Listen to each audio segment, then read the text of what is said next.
এই মুহূর্তে দাঁড়িয়ে আছি মানিকগঞ্জ বাস স্ট্যান্ডে যে ওভারব্রিজটি হয়েছে সেখানে। আমি আপনাদের ঢাকা রিচা মহাসড়কের যে পরিস্থিতি সেই পরিস্থিতিকে আপনাদের জানানোর চেষ্টা করবো। আপনারা জানেন যে ঢাকার আরিচা মহাসড়কটি মানিকগঞ্জ অঞ্চল হচ্ছে প্রায় 36 কিলোমিটার। সেখানে ঢাকার যে মহাসড়কের একটি অংশে পাটুরিয়াঘাটে যে দক্ষিণ অংশে 21টি জেলা এবং সেই সাথে উত্তরবঙ্গে যাওয়ার জন্য রয়েছে আরজিয়া ঘাট। কিন্তু আমি আপনাদের একটু জানিয়ে রাখি যে এক সময় পদ্মা সেতু হওয়ার আগে 2022 সালের আগে কিন্তু এখানে প্রচুর যানজট ছিল, দুর্ভোগ ছিল, মানুষের দিনের পর দিন কাটিয়েছে রয়েছে এই ঢাকা রিচা মহাসড়কে। কিন্তু এখন এই 2 থেকে 3 বছর কিন্তু এখন কোনো ধরনের যানজট নেই, ভোগান্তি নেই।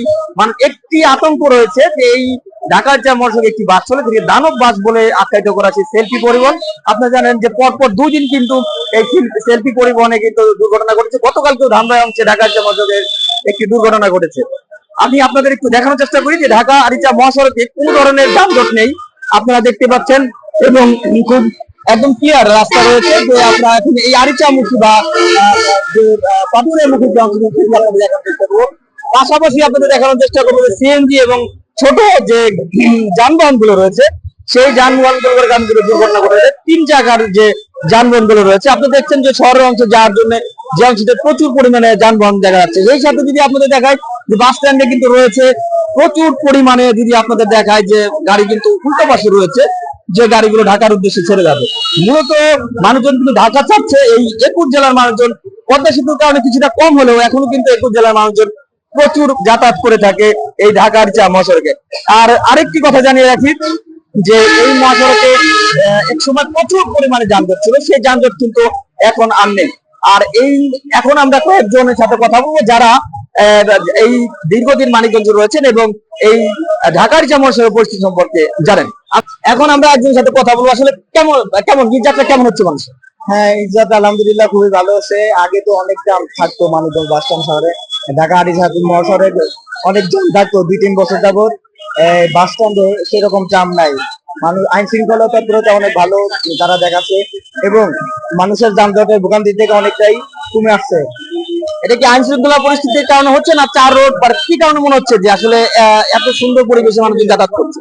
সব মিলিয়ে আপনার আইন শৃঙ্খলা সব মিলিয়ে এই করতেছে।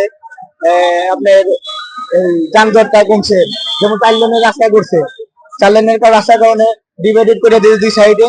এখন দূরের গাড়িগুলো সব সোজাভাবে চলে যাচ্ছে এবং যেগুলো লোকাল বাসগুলো সেগুলো সাইডে থাকে, সেরকম যানজট হয় না। আমি আরেকজনের সাথে কথা বলবো, কি দেখছেন আসলে যানজট কি কোনো রকম আছে? হ্যাঁ ভাই, আসসালামু আলাইকুম। এখন ঈদের ছুটিতে সবাই বাড়ি চলে গেছে, এখন যানজট অনেকটাই ভোগান্তি নাই। এখন আলহামদুলিল্লাহ অনেক মানুষ সহজভাবে চলাচল করতে পারতেছে। এবার একটু ভাড়াটা একটু বেশি।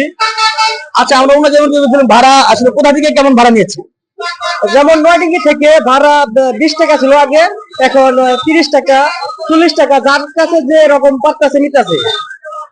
যেমনটি বলছিলেন যে ভাড়ার একটি নৈরাজ্যের কথা বলেছেন যে 20 টাকার ভাড়া 40 টাকা, এবং যেটা আসলে ঈদ আসলে সবসময় আপনারা সচেতন করে থাকে সেটি আজকে আমাদের কিন্তু একজন জানাচ্ছিলেন যে ভাড়ার পরিস্থিতি।